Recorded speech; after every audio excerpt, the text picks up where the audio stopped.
Here we've got a checkmate puzzle from 1878. This one was created by Ben R. Foster. Black just has the king and the pawn left. White has the king, a pair of bishops, and a pair of knights. White's turn. Can you see the checkmate in two? Moving your bishop to g5 isn't a checkmate in two, but it is the only mate in three. Black is forced to advance the pawn. You can then withdraw the bishop. King is then forced to move to f4, and then you can move your bishop to g3 to checkmate in just three. Moving your bishop to g7, checking the king won't get you a mate in two. The black king can move away. If you try to recheck, the king can just move back to where it came from. Moving your king to g4 won't get you a mate in two. The black king can move up to f6.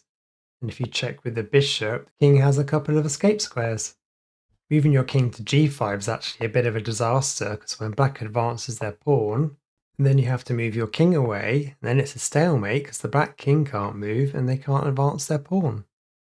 Okay, let's have a look at the solution to this one. So pause the video if you need some more time.